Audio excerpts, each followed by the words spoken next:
জুলাই আগস্টের প্রথম শহীদ আবু সাইদ হত্যা মামলার ১২তম সাক্ষীর সাক্ষ্য গ্রহণের দিন ধার্য ছিল মঙ্গলবার। এদিন হাজির করা হয়েছে মামলায় গ্রেফতার ৬ আসামিকে। উপস্থিত হন আসামিপক্ষ ও ট্রাইব্যুনাল নিযুক্ত আইনজীবীরা। বিপত্তিবাদে সাক্ষী হাজির না হওয়ায় পরের সময় চেয়ে আবেদন করেছে প্রসিকিউশন। শুধু এদিনই নয়, এর আগে অন্তত দুবার সাক্ষী হাজির করতে পারেনি প্রসিকিউশন। এতে ক্ষোভ প্রকাশ করতে দেখা যায় ট্রাইব্যুনালকে। বারবার সাক্ষী হাজির করতে ব্যর্থ হওয়ায় প্রসিকিউশনের উপর ক্ষোভ প্রকাশ করেন আসামিপক্ষের আইনজীবী।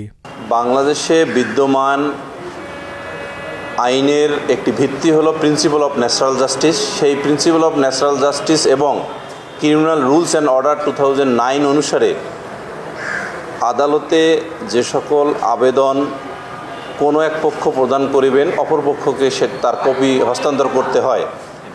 আমরা গত 3টি ধার্য তারিখে প্রসিকিউশন পক্ষে সময়ের আবেদন দিয়েছেন সাক্ষী উপস্থাপনের জন্য। যদিও সেই আইন অনুসারে আমরা কপি পাইনি, তারপরও আমরা দেখলাম যে সাক্ষী উপস্থিত হয়নি। ডেফিনেটলি প্রসিকিউশনের দায়িত্ব হলো প্রসিকিউশনের মামলায় যে চার্জ গঠন হয় কোনো ব্যক্তি বা আসামির বিরুদ্ধে, সেই চার্জ প্রমাণ করা। সেই প্রমাণের প্রসেস হলো সাক্ষী উপস্থাপন করা।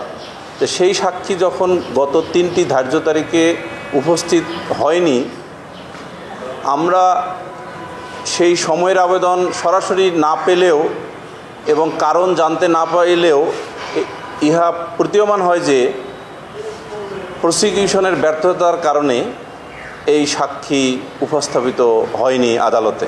মাত্র 30% টাকায় জমির মালিক হয়ে নতুন বাংলাদেশের গড়ে তোলার স্বপ্ন দেখা বাংলা বসতি। তারা বিষয়টিকে প্রসিকিউশনের ব্যর্থতা ও উদাসীনতা হিসেবে দেখছেন।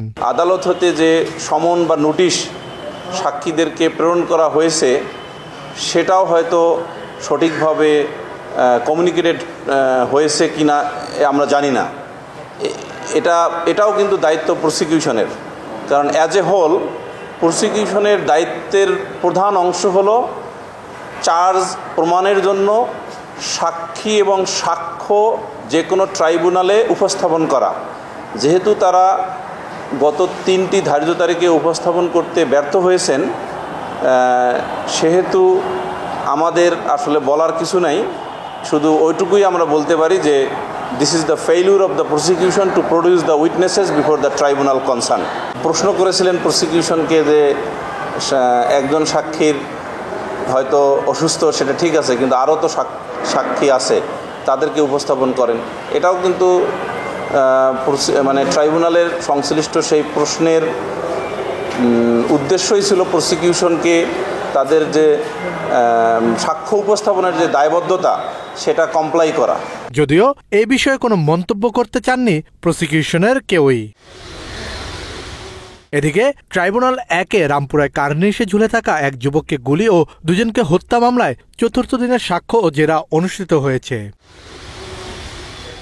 কাজী পাপ্পু, বাংলা এডিশন।